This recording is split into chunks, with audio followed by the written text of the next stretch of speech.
What's up, guys? We're back with a full slate of NBA action here on Wednesday, February 5th. We're going to break down every NBA game tonight. We're also going to look at a couple of the biggest NCAA basketball games on the slate. We're going to look at bets on the side and over-under, and make sure to check that pinned comment throughout the day to see if there are any changes as injury news and player availability is confirmed. Yesterday went okay for us. Got a little bit of a very weak effort, honestly, there from the Clippers losing that game. They're getting blown out by the Lakers right now. But the 76ers -1, that one came through. They messed around, made it close, but we end up getting the win there on Philadelphia. We had the Clippers -1.5. They just could not overcome their extremely slow start in that game, so a loss there, but bounced back a little bit with the Toronto Raptors +6.5. They came through for us, a big comeback for them in that game to cash that bet for us. So we'll take a 2-2 day. Obviously not ideal, but the premium side, guys, looking like we're going to have a very nice night out there. The Florida Panthers did lose there in the NHL. We got Boise State still live out there at -3.5. They're playing well around halftime, so that's looking okay. We got a win on the St. Louis Pelicans at -1.5. We had the Toronto Raptors +6.5. That was also a premium play. We have the Avalanche. That game's still going on. They're in the third period, so we'll see how that one shakes out. But 3 straight wins there at the end of the slate, guys. Michigan State +3. Cash that one. The Boston Bruins a win, and the Oilers a win. So looking like it's going to be a very, very positive night out there for our premium members. So congratulations to all of them on a winning day. Do me a big favor, hit that thumbs up button. It does a lot to get these videos promoted out there, and the numbers have been great recently, so I really appreciate everybody out there that's taking a moment to like these videos and to subscribe to the channel if you're new. Our subscriber numbers are building as well, so that's been fantastic. Also, guys, you can now sign up for a channel membership by clicking the little join button right below the video. Members get exclusive early access to all my videos and get their names up on screen just like right now. I really appreciate all you channel members out there. It's the best way you can possibly show that you're a big super fan of this channel and everything we're doing every single day. Huge shout out right now, guys, to Andrew Choi. He made 2 $20 donations yesterday, so big time appreciate you, man. We will be putting that money to good use. We, as you can see here in the background, there are diapers being purchased here at Stump the Spread headquarters, so really appreciate you. And guys, all of our videos are sponsored by StumpTheSpread.com. We have a team of experienced cappers over there for every major sport, currently covering NBA, college basketball, UFC, NHL, and we've got Super Bowl picks coming up soon. We've been on a pretty good run over there today, so definitely appreciate all the premium members. If you want to sign up, click the link in the description to head over to StumpTheSpread.com. If you don't want to sign up for a premium package right off the bat, you definitely don't have to. You can just sign up for our free email list. That'll give you updates on our premium results straight to your inbox, as well as free picks on a semi-daily basis. The goal is for there to be a new, email out every single day. We have had some issues with our email provider recently, so definitely keep your eyes out for emails from us on a daily basis. If you're not getting them, check your spam folder. You can always add us to your trusted email list or whatever. That's different for each, different email provider that you use, but there's definitely a chance your emails could end up in there, so a heads up on that front. And guys, comment below with any bets you're looking at today or any questions you have for me about anything else. If you've got some picks, some bet you're looking at, you're not 100% sure on it, put it down there in the comments. I'll do my absolute best to get back to you. I'll for sure get back to you that day, hopefully before those games tip off, so I can give you, I can put in my 2 cents if it's, something I have any idea on at all. I'm more than happy to help out if I possibly can. As always, our favorite picks will be in the pinned comment down below. Now let's get into our first game of the day. We've got the Milwaukee Bucks going on the road here to take on the Charlotte Hornets. Milwaukee comes in this game fresh off of a pretty weak performance there at the Thunder. They didn't have Giannis for that game, so obviously pretty understandable that they would get destroyed. But at 26-22 on the season, we've seen the best and the worst of the Milwaukee Bucks this year. They've done some really good stuff this season. They've done some really bad stuff. When they're fully healthy, they look like a dangerous team when Giannis is super locked in and getting some help. But this will be a very interesting team to see if they make any sort of moves here at the trade deadline. They've basically put it out there that everybody is available, so we'll see who they even have actually playing in this game. That could end up being kind of a weird situation. We didn't see anything super special from anybody in their last game, to be honest. It was pretty mediocre out there. So the main thing to focus on for the Bucks in this game is their injury report. And right now it looks like Damian Lillard's on there, Giannis is on there, Brook Lopez is on there, and that's just to start things off, guys, because we also see Chris Middleton and Bobby Portis on there as well. So it's been a really kind of weird situation for this team in general this season, especially lately with the Bobby Portis deal. He's been out due to personal reasons, but it sounds like he's going to be back for this game. He's listed as probable. Chris Middleton with his ankle issues, he is probable for this game as well, although he's somebody that's definitely been floated there on the trade block, but I don't really know what the interest level is going to be for him. We see Brook Lopez with his back issue. He is listed as probable for this game.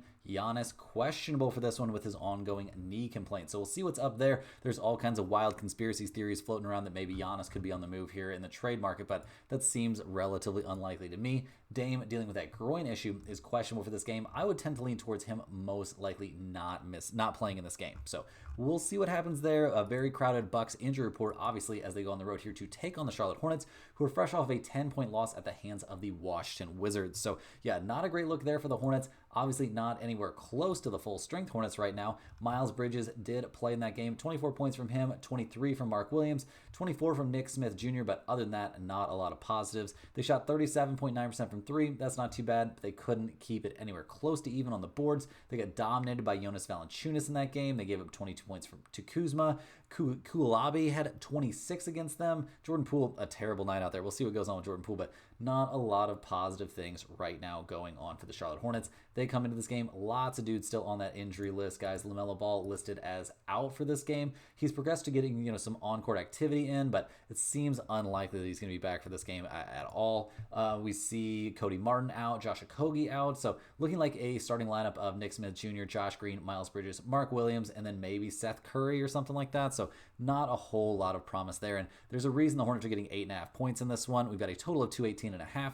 Milwaukee 9-14 against spread on the road, 9-12 against spread after a loss. They're 25-24 to the over. Charlotte 14-12-1 against spread at home, 17-17 against spread after a loss. They're 29-18 to the under. That's an NBA best to the under this season. So you could definitely talk me into under 218.5.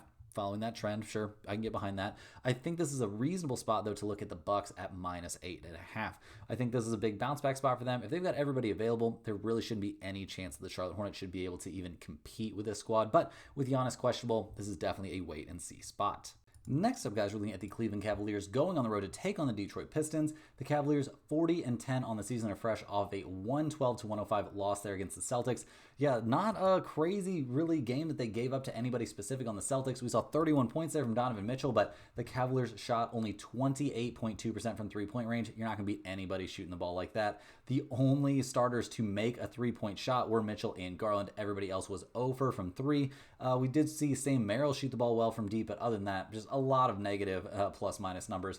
Everybody in the starting lineup except for Jarrett Allen, Darius Garland, and Max Strus had negative plus-minuses, and the bench pretty much got killed except for Sam Merrill. So it was just a bad night there for Cleveland. They didn't shoot the ball well. Boston shot the ball okay, but definitely not great. We loved the intensity we saw from Cleveland. The rebounding battle was almost even, so they're definitely a team that has a chance against Boston, but you can't get outscored 28-15 in the first quarter. You're just putting yourself way too far behind there right off the bat. So we'll see what the injury report looks like for them in this one. It's not fully updated, obviously, since they will be playing on back-to-back nights here. Okoro should still be out. I don't have any reason to expect guys, like Garland or Mitchell to sit out, the second half of back-to-back, but it's certainly not impossible. Definitely something we're just going to have to keep an eye on throughout the day here as the Cavaliers try and bounce back here, going on the road to take on the Detroit Pistons, who are 25-25 on the season, fresh off of that 132-130 heartbreaker there against the Hawks.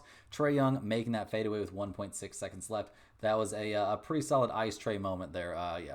Good stuff. Malik Beasley did whatever he could possibly do, short of fouling Trae Young to make that as difficult of a shot as possible. And Trae, he just made it. Sometimes those shots go in. So a great shot there from Trae, wasting a very nice night out there from Cade Cunningham. He had 30 points, albeit a pretty inefficient 30 points. I need to see him put up better numbers than 8 of 23 from the field. A good night out there for Jalen Duren, a good night out there for Tobias Harris. He had a 22-point performance. Malik Beasley, 18 points off the bench. He's being drastically overlooked as a candidate for that, Sixth Man of the Year award. Everybody talking about, it was Malik Monk. I guess that situation has kind of changed now, but I really think this should be looked at as a two-man race between Peyton Pritchard and Malik Beasley. So we'll see how that goes. Detroit in a little bit of a bounce back spot, obviously, after that loss. They shot a ton of free throws in that game. They had a slight rebounding edge, so we'll see what they can put together in this one. They're fully healthy and will have a rest advantage in this game, so that's nice. Nobody important on the injury report at all for the Pistons coming into this game. They're getting only 5 points here at home. We've got a total of 235. Cleveland 15-7 against spread on the road, 6-4 against spread on no rest, 5-4 against spread after a loss. They're 33-16 to the over. Detroit 10-13-1 against spread at home, 5-9 against spread after a loss. They're 26-23-1 to the over. Guys, this is a little bit of a tricky spot. I think I like the Cavaliers here at -5, despite the fact they're playing on back-to-back nights. They just played at home in Cleveland, then they're going to Detroit. That's not a terrible trip. The weather hasn't been that bad, so they're not having to travel through terrible weather. So give me a slight look here towards the Cavaliers at -5. You could also talk me into the over in this one with the trends pointing to it so aggressively, but that's a pretty big number, so probably not an over-under spot that I'm going to get involved with. Next on the docket, guys, we are looking at our first nationally televised game of the night. We've got the San Antonio Spurs going on the road to take on the Atlanta Hawks. The Spurs made huge headlines there by acquiring De'Aaron Fox. Pretty interesting to see him lined up there next to Wemby. This is going to be his season debut there for the Spurs, so big things are expected. I mean, the Spurs are coming off of a terrible game there at the Grizzlies, but that can be kind of thrown out of the window. Wembanyama played well in that one, but everybody else was clearly pretty on edge with the whole trade situation going on. Obviously, Wemby putting up 27 points is nice. 21 there from Castle, who did not get traded. So very good stuff there. The Spurs have a very interesting core of dynamic duo there, and two pretty scary players. Obviously, Wemby scary for all those incredible length reasons, but Fox is just scary for his absolute, breakneck, lightning fast speed. So we'll see what the Spurs can get done here. A starting lineup of Fox, Castle, Vassell, Barnes, and Wembanyama looks very solid. Also, not a bad second unit either with Chris Paul, holding the reins there. You don't have to have the ball in Sohan's hands quite so much. That is pretty nice. But we do see Chris Paul is questionable for this game with a finger issue, and probably also with being 268 years old for this season. So we'll see what they can get done in this one. I'm expecting good stuff from the Spurs here as they go on the road to take on the Atlanta Hawks, who are 23-27 on the season. They're fresh off of that nail-biter of a win at Detroit. They're back home after a 3-game road trip. Obviously, Trae Young, the reason that they won that game against the Pistons. He had 34 points. He was 9 of 16 from the field, so very efficient shooting the ball. Not something we say that often about Trae Young, that's for sure. Hunter in the starting lineup, guys, 20 points for him. The second unit not looking loaded with talent. I mean, we did see Larry Nance Jr. put up 12 points, but this is not a second unit that I expect to play well consistently, and they are at home, so that helps the second unit a bit and helps everyone. But are we going to see the Hawks shoot 39 free throws in this game? Probably not. Are we going to see them shoot 43% from the three-point line? That also seems a bit unlikely. So we'll see what Atlanta can do in this one. Trae Young on the injury report. We also see Bogdanovich and Clint Capella on there. Clint Capella is somebody that's being floated very often in trade rumors that he could end up being there on the Lakers. He will not play for the Hawks in this game. Bogdanovich with a personal reason, he's been ruled out for this game as well. Trae Young, he's probable. That just ongoing Achilles issue has him on the injury report. So looking at the numbers here, we see the Hawks getting 4.5 points. We've got a total of 241.5. The Spurs 11-10 against spread on the road, 14-11 against spread after a loss. They're a slight over team. Atlanta 9-13 against spread at home. They are 10-12 against spread after a win, and they are 30-20 to the over. With a total here of 241.5, I'm not getting involved in that. That's just too big of a number, but I am definitely interested in the San Antonio Spurs at -4.5. Seems like a very reasonable spot to me. I think they could have a great chance to win this game walking away against a Hawks team that's in a bit of a letdown spot, and they have no answers out there for guys like Wembanyama. They have really no answers for guys like De'Aaron Fox. Like, Trae Young going to guard De'Aaron Fox? Like, I don't freaking think so. Like, Dyson Daniels, sure, he's going to be tasked with slowing down De'Aaron Fox. I don't really know if that's going to be something that's happening, and this is a Spurs team that has more pieces than everybody is going to have realized. Now they're going to be unlocked with a real, legitimate superstar level point guard. So give me the Spurs here at -4.5. Definitely has a chance to end up in the pinned comment. Hey guys, jumping in here with a quick ad break. This is a great time to sign up for StompTheSpread.com. Signing up for a premium membership gets you access to our top confidence plays on all the major sports. We're currently covering NCAA basketball, the NBA, NHL, UFC, and the NFL. We have a team of professional cappers that work extremely hard putting in the research on these games every day so you don't have to. We make things very easy for you with pick notifications directly to your phone and unit sizes assigned to each play so you can see where our confidence level is on every individual matchup. To test out the service before you buy, join our free email list, get the occasional free or premium pick straight to your inbox. Just click the link in the description to sign up for a free account. Don't forget to like this video and subscribe to the channel if you're new. Now guys, back to the games. Next up, guys, we've got something of a toilet bowl. We've got the Washington Wizards going on the road here to take on the Brooklyn Nets. The Wizards come into this game winners of the last 2 in a row, taking down the Timberwolves and then taking down the Charlotte Hornets. So 2-0 here on this road trip. Things are all of a sudden looking great for the Wizards, except for the fact they're 8-41 on the season. We'll see if they sell off anybody significant here at the trade deadline.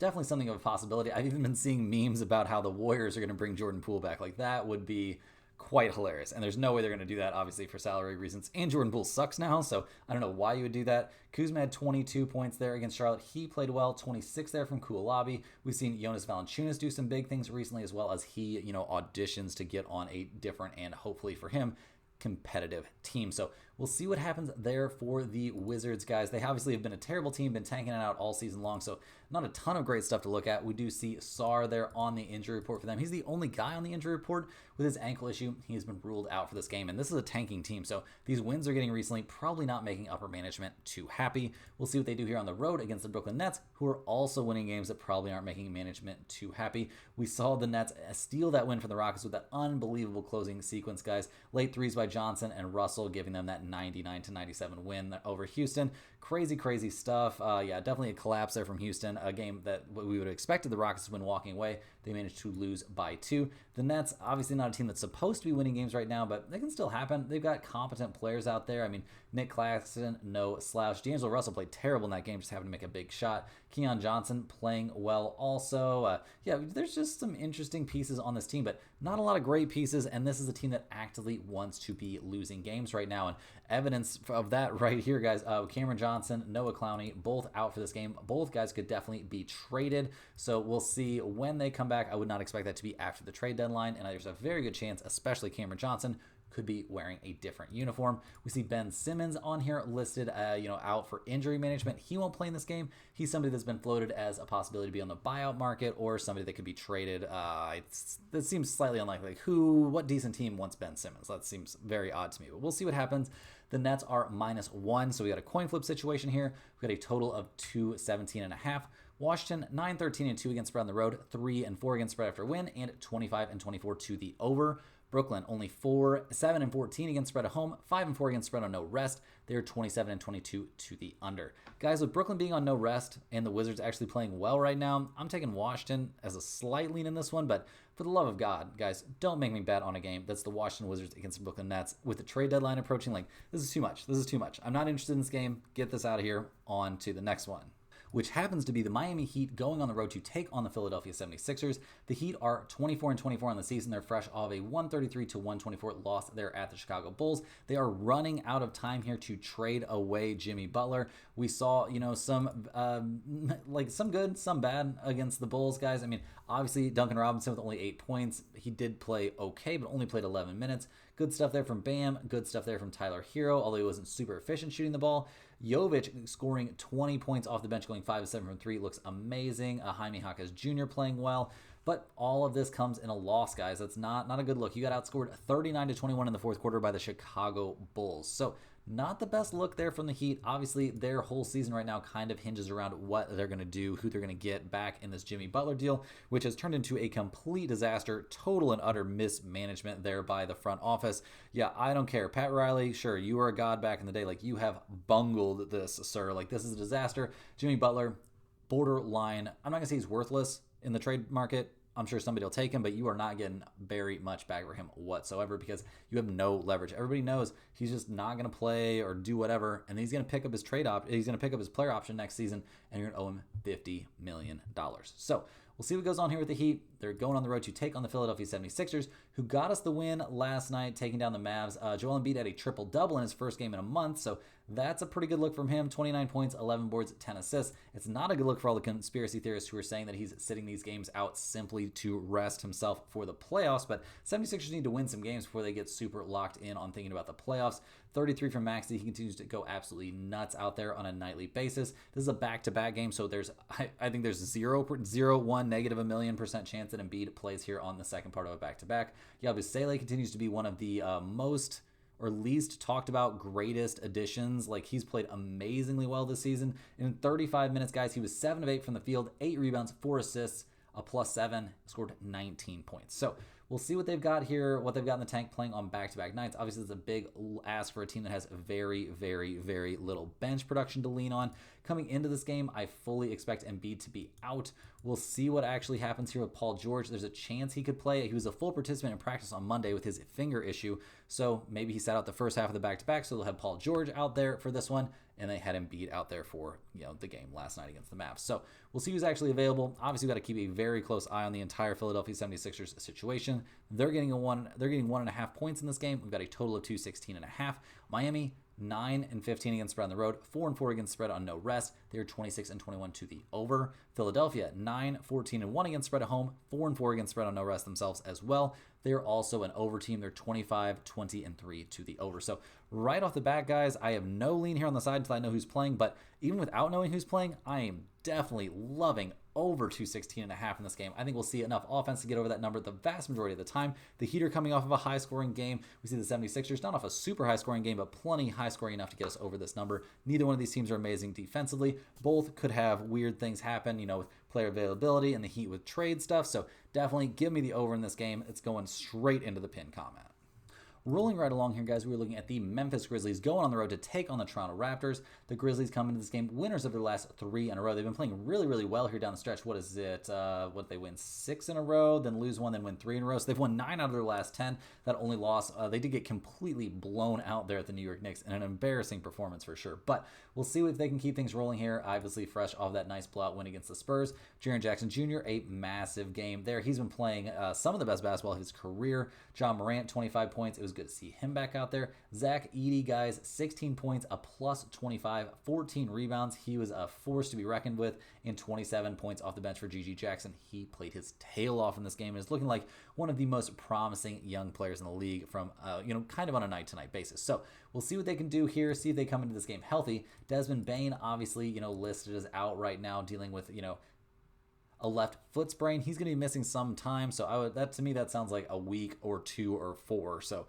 he's not going to be out there for this game. We also see Marcus Smart, Vincent Williams Jr., and Brandon Clark all on the injury list. Marcus Smart dealing with his finger issue. He's questionable for this game, but it's also that's a name that I've heard floated in quite a few trade rumors. Vince Williams Jr. with his ankle issue is questionable, and we see Brandon Clark, guys, with his back. He is questionable as well. So we'll see who they actually have ready to go for this game. Seems like the starting lineup's going to be fine except for Desmond Bane. So I think we'll see Luke Kennard go in there. We'll see more minutes for Scottie Pippen Jr. I don't think either one of those things are big negatives in my opinion. So we'll see what happens there. The Grizzlies are going on the road in this one to take on the Toronto Raptors. Not the easiest place to go on the road and play. Toronto is going to be playing on back-to-back nights here, though. They kept things just close enough for us to cash our bet there last night by, losing to the Knicks by 6. We were lucky enough to be on Toronto plus 6.5. Brunson, a big game there against Toronto. Scotty Barnes, only 8 of 23 from the field, but he did, come up with 23 points, so give him credit for that. None of the other starters had a particularly good night. Quickly only played 21 minutes, was a minus 17. He was a big problem.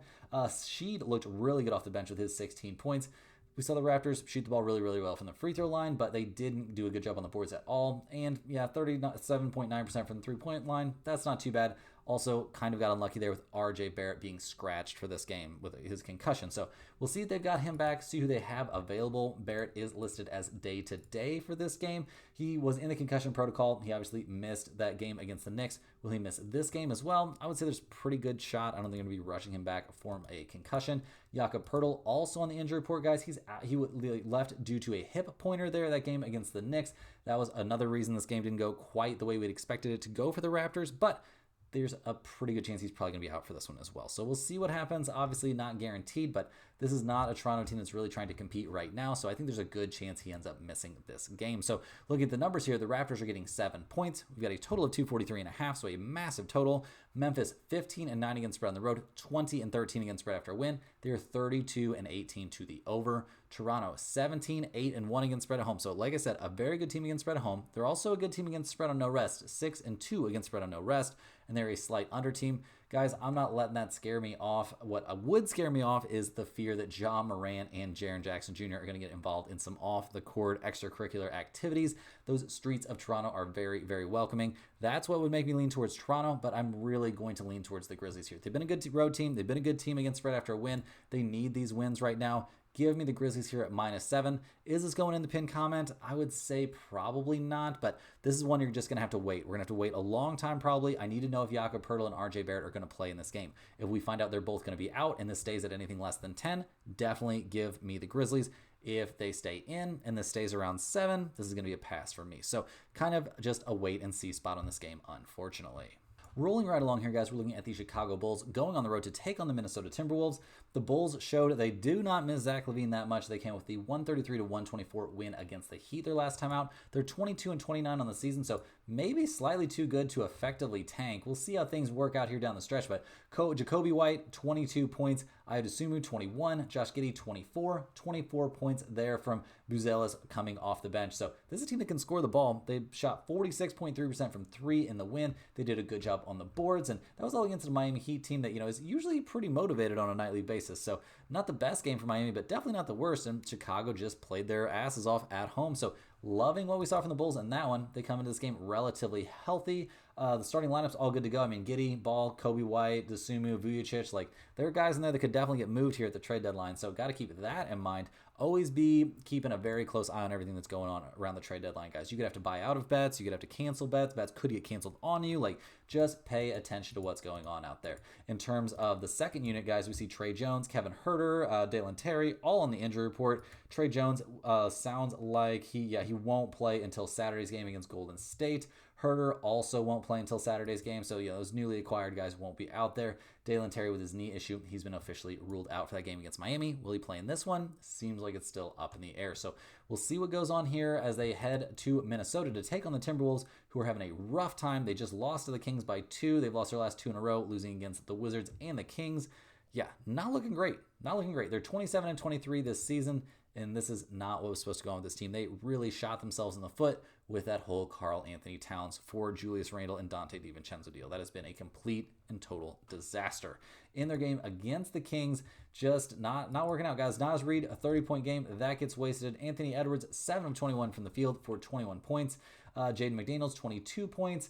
We thought this would be a step in the right direction to not have Julius Randle out there, but all it did was just give them an opportunity to take some more bad shots and just not play any defense, and they end up getting beat by a Sacramento Kings team that didn't even have De'Aaron Fox anymore. So we'll see what goes on here. It's not looking too hot for the Timberwolves. Julius Randle still out. No major shock there. I don't think this is a team that can really do too much at the trade deadline. Obviously, we'll have to wait and see, but things not looking too promising there in Minnesota. They do come into this game 10.5-point favorites, though. We've got a total of 226.5. Chicago 11-13-1 against spread on the road, so not terrible. They're only 2-6 against spread on no rest. They're 27-23 to the under. Minnesota 5-18-1 against spread at home. That's a worst mark in the NBA. They're 8-13-1 against spread after loss, so not a great bounce back team. They're a slight over team, but I don't care about that, guys. Definitely give me the Chicago Bulls here getting 10.5 points. This is becoming a system play. We're going to be fading the Minnesota Timberwolves anytime they play at home. So give me the Bulls and the points in this one. Definitely a good chance to end up in the pinned comment. I just think we have to close our eyes and take this one. It doesn't feel amazing, but with how bad we've watched Minnesota play here lately, it doesn't feel too bad either. Next on the docket, guys, we're looking at the Golden State Warriors going on the road to take on the Utah Jazz. The Warriors come into this game fresh off a nice 104-99, kind of a gutsy win there against the Orlando Magic. They're only 25-24 on the season, so fighting for every win they can get. But what's really going on now for the Warriors is they are fighting there in the trade streets, guys. Supposedly they're calling around asking about basically every superstar level player, all-star level player that they could possibly ask about. In that game against the Magic, we saw 25 points from Wiggins. He's apparently not letting the trade rumors bother him too much. Curry had 24 points, but only 2 of 12 from three-point land, and it seems kind of clear to me that either the stress of being on such a bad team that could be making a big trade coming up, or his sprained thumb, which obviously that makes a ton of sense for that to be bothering him, are throwing off that shot a little bit. 17 points off the bench for Moses Moody. He should be a very sought-after asset in the trade market, or he should be somebody that's in the goddamn starting lineup for the Warriors. I don't understand why in the hell Buddy Hield's in the starting lineup going 1 of 4 from the field, 0 of 2 from 3, 4 points. How is he a plus 15 out there? That makes no sense. That wasn't his fault. He plays no defense, gives up tons and tons of easy buckets, just supplies no other meaningful stats. Like Moses Moody, he had a rebound. I guess he didn't supply any other meaningful stats either. But Moses Moody should be in the starting lineup way before Buddy Hield should, in my opinion. But we'll see what the Warriors do here. See if they can make a move at the trade deadline. We see Wiggins and Draymond Green there on the injury report. So is Moses Moody. Wiggins with his hip issue is probable for this game, but they could hold him out. He could be a major part of a trade piece. Draymond is probable with his calf, and we see Moses Moody, guys, with his back issue. He's been listed as questionable for this game. So we'll see what goes on here for the Warriors. This is a team that could end up moving a big chunk of their roster. It's definitely not impossible. They're taking on the Utah Jazz here, who are fresh off a 1-point loss there against the Pacers. We see Colin Sexton going to miss a week here with an ankle sprain, so that's great for them if they're trying to tank. Terrible for them if they were trying to trade Colin Sexton, which would make a lot of sense. In that 1-point loss against the Pacers, John Collins had a big game. He's somebody that could be moved for sure. Markkanen, not somebody that's going to be moved, but did play well. Walker Kessler, certainly getting floated in tons of trade rumors. Colin Sexton, definitely big time in there, but now that he's hurt, maybe that messes that up. And Jordan Clarkson played really, really well off the bench. So we'll see if he gets moved. There's tons of guys on this roster that could be moved. So the injury report looks okay for now, but it could get really, really messy. The Jazz are getting 6.5 points in this game. We've got a total of 229.5. The Warriors 11, 9-1 against spread on the road, 9-15 against spread after a win. They're 26-23 to the under. Utah 10-12 against spread at home, 17-19 against spread after a loss, 25-22-1 to the over. This is a weird spot, guys. I'm not going to be on this game in a meaningful way. There's too many unknowns with what could possibly go on with this Warriors roster. If you are begging, and with the Jazz roster, to be honest, if you're begging me for a play on this game, I'm definitely taking the Jazz getting 6.5 points here. But like I said, very, very tough to figure this situation out. Both teams could be trading a big chunk of their roster. I do think the Warriors players will be more messed up by the idea of being traded than the Jazz players will, and that's a big part of why I'm going with the Jazz here, but really not a game I'm capable of being on in a big way because of this trade deadline.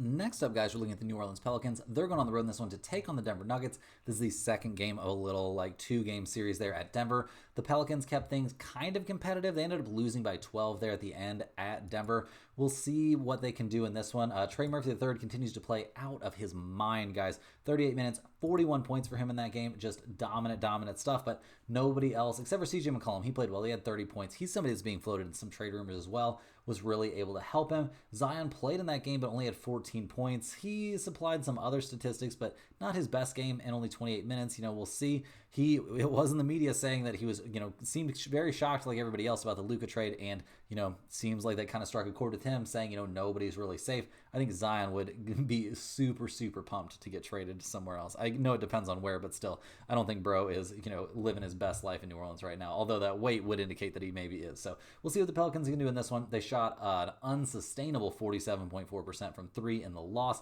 They had no answers out there for Michael Porter Jr. or Nikola Jokic. So yeah, not necessarily loving what we saw from the Pelicans. They do come into this game fully healthy, so that's something at least. We'll see what they can do against the Nuggets, who have now won 3 in a row. They're up to 31-19 on the season. They come into this game still not going to have Westbrook, could potentially not have Aaron Gordon either with his calf issue. He's questionable. In their win in game 1 of this little series, guys, we saw very, very good stuff out there from Michael Porter Jr. He shot the lights out, 36 points in his 40 minutes, 20 points there from Jamal Murray, 27 from Jokic, who put up a triple-double. There's nobody really on this Pelicans roster that can slow him down. They won this game comfortably despite shooting only 36% from 3, but they did shoot 50% from the field, and they had an edge there on the board. So loving what we're seeing from the Denver Nuggets right now. Do we love it enough to take them at minus 10.5 in this game, though? I don't know. That seems like a big ask. We see, a total here of 239.5. New Orleans 7-17 against spread on the road. That's an NBA worst road record. They're 14-22-1 against spread for a loss. That's obviously awful as well. And they're a significant over team. Denver 12-10-1 against spread at home, 15-14-1 against spread after win. They're 31-19 to the over. So I'm not really worrying about the side in this one too much. If you're begging me for a side, probably give me the Pelicans to keep this close, but my main lean in this game is going to be over that 239.5. I know that's a big number, but these two teams can definitely score it. I know the Pelicans shot an unsustainable rate there from 3, but I think these two teams can put up even more points in this game. They got very, very close to being over this number in the first one. I think there's a good chance they get over that number in the second one here, but not a play that I think is going anywhere near that pinned comment. Next on the docket, we're looking at the Phoenix Suns going on the road here to take on the Oklahoma City Thunder. The Suns are 25-24 on the season. They just lost back-to-back games to the Trailblazers. That can't feel great. Kevin Durant has been downgraded to doubtful now, so tons of trade rumors about him. He's being linked to the Warriors and all kinds of other teams, so it would be very, very interesting to see what's going to go on with that situation. The Suns are really, really in a weird spot. Acquiring Bradley Beal is kind of like a poison pill to your entire franchise. Like, you've got a dude making an insane amount of money that's counting against your cap, and he has a no trade clause, and He's terrible. So we'll see what goes on with the Suns in their loss at the Portland Trailblazers, guys. Devin Booker, a great game. 34 points, 9 of 18 from the field, 13 of 14 from the free throw line. Kevin Durant, 27 points, but other than that, pretty much a black hole of production. Bradley Beal, 38 minutes off the bench, scored 25 points. He was a plus 12.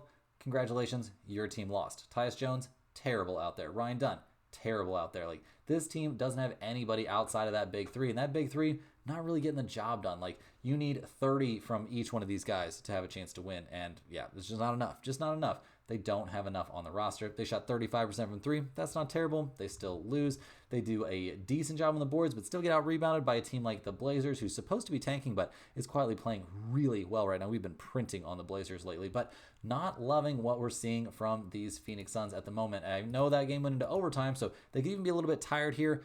I would think that Kevin Durant's maybe going to sit this game out, as he might be getting traded, but we'll see what happens. A lot of craziness still, possibly happening. We can see Bradley Beal get moved if, the prayers of every single Phoenix Suns, fan out there are answered, but I don't know if that's really going to happen. So we'll see what they can do going on the road against maybe the best team in the NBA in the Oklahoma City Thunder. The Thunder, fresh off of blowing out the Bucks. They also blew out the Kings. This is a team that has zero worries, zero concerns, zero things to care about here at the trade deadline. Ain't nobody getting traded from the Oklahoma City Thunder, at least nobody that matters. And they're going to get way better here a little bit after the trade deadline when Chet Holmgren comes back. In their blowout when they're against the Bucks, we saw SGA put up 34 points. He was 15 of 19 from the field, guys. That's just crazy work. He was a plus 34. We saw Aaron Wiggins play really well. Dort played really well. Saw some good contributions from the bench. Deng putting up 21 off the bench. Isaiah Joe 18. 13 from Jalen Williams. They shot almost 40% from three and 52% from the three-point line. They only shot 8 free throws in this game, and they still won by 31 points. So great stuff there from the Thunder, looking like one of the best teams in the NBA. Definitely one of the best 2 or 3. They are a little bit banged up. Not super banged up, but a little bit. We see Carson Wallace there listed as out for this game. Jalen Williams also on the injury report. Carson Wallace with his shoulder issue won't be out there. Jalen Williams dealing with his wrist problem. He hasn't played since back on the 29th against the Warriors. He's questionable for this game, so there's a chance we do eventually see him out there. Looking at the numbers here, guys, the Thunder, 12.5-point favorites. We got a total of 225. The Suns, 10 and 15 against spread on the road, 12 and 11 against spread after loss, 25 and 14 to the under. The Thunder, 16, 7 and 1 against spread at home, 23, 13 and 2 against spread after a win. So no letdowns for this team, and they're 25, 22 and 2 to the over. I don't care about the over under here, guys, but I'm definitely taking the Oklahoma City Thunder at minus 12.5. There's a chance Kevin Durant won't even play for the Suns in this game. There's a chance he won't play for the Suns again in his career. So we'll see what happens there. Lots of crazy trade rumors swirling. I'm taking the Thunder here, a team that has to worry about the trade rumors absolutely zero to get the win and cover in this game. Last but not least here, guys, we're going to take a look at the Orlando Magic going on the road to take on the Sacramento Kings. The Magic absolutely floundering right now. They've lost 4 in a row and just really not having a good time. They're down to 3 games below 500. Against the Warriors, we saw Cole Anthony actually lead the team in scoring with 26 points. Paolo, another very mediocre game. Can't find his shot. Scored 18 points, but was a minus 24. Franz Wagner, 21 points. He was 9 of 19, but only 1 of 5 from 3. When your 2 stars combine to go 1 of 11 from three-point range, in today's NBA, you're probably not going to have a good time. Kentavious Caldwell-Pope looking borderline useless out there. The defense isn't there like it used to be, and the shot certainly isn't either. The Magic shot only 25% from 3 in this game and lost despite dominating the boards. So we'll see if they can bounce back in this one at all. They come into this game, obviously they've dealt with a ton of health problems this season. Jalen Suggs still being out is a big problem. They clearly need him back, and he is doubtful for this game as they go on the road to take on the Sacramento Kings, who come into this game 25 and 24 on the season, fresh off a 2-point win there against the Timberwolves. When will this team have Zach LaVine? Well, it looked like they didn't necessarily need them. DeRozan played amazing. Malik Monk played really well also, but they need him in that second unit. That was a black hole of production there without Zach LaVine, or without, De'Aaron Fox. It looks like LaVine not going to be playing in this game. It sounds like he's, probably, I guess he's not on the injury report, so he actually could be out there for this game. He just had a kid. That's what he was out of the games there for personal reasons, and because they were going to trade him apparently. So we'll see. Zach LaVine, definitely a possibility to be making his debut in this game. So obviously, if he is, that's going to move things around a lot in this one. Right now, it's looking like the Magic are getting 5 points here on the road, so the Kings 5-point favorites at home. This is a tough game to guess on until we know about whether Zach LaVine is going to be necessarily out there or not. I'm leaning here slightly towards the Kings at home, but just because of how bad the Magic are playing. So not a game that I have really a ton of interest in. Now, guys, switching gears to look at a couple of NCAA basketball plays real quick. First up, we've got the Oregon Ducks going on the road to take on the number 24 Michigan Wolverines. Oregon here falling out of the top 25. They're 16-6 on the season, but a 3-game losing streak will do that to you. They just lost at home against Nebraska, falling 77-71. Not a great look now there, and now they've got 2 really, really tough road games coming up. They've got to go at Michigan and then at Michigan State. So things looking rough there for the Ducks, guys. They're, at 71 points, not going to get the job done. They had a 6-point deficit going into halftime against Nebraska, and now they got to go on the road like this. Like, this isn't a team that has a ton of, scoring pop necessarily. I mean, 15 from Angel, 16 there from Shellstead, Bamba, 13 points. Like, they didn't do a great job on the boards either. And Oregon, guys, they just don't have a star scorer. They're not a great rebounding team. Their defense is very, very mediocre. Like, what can we really expect them to get done here on the road against a very, very tough Michigan Wolverines team who's still 24th in the nation? They're 16-5. They have won 2 in a row. They were in danger of falling out of the top 25. That was a very close win at Rutgers, but that's not the easiest place to play, despite Rutgers only being 11-11 on the season. They'll definitely take that win. They clearly needed it. They got a nice win against Penn State as well, so they're doing some good things. We saw, Wolf, a really nice day from Danny Wolf, 16 points. He was very efficient from the field. They did a good job from 3 in this game. They did a decent job there on the boards, keeping things even with Rutgers, and they shot the ball pretty well. Not throwing you a parade for scoring 66 points, but we did like a lot of what we saw from Michigan in that game. Looking at their season-long numbers, they've been reasonable as well, guys. They're 26th in the nation offensively. They are top 75 in rebounding. They're not a great defensive team, though, and that does worry us in this matchup, especially since the Wolverines are 8.5-point favorites. But I don't know, guys. Oregon's only 2-4 against spread on the road. They're 12-10 to the over. Michigan 6-4 against spread at home. They're 12-9 to the over. So you could definitely talk me into over 154.5 for sure. That seems reasonable. I probably like that better than taking the Wolverines at -8.5, which is my lean in this one. Usually teams that have to make these long road trips do pretty poorly in their first game and then a little bit better in their second one. We'll see if that holds true in this one. But right now, guys, I think the play in this one is definitely that over.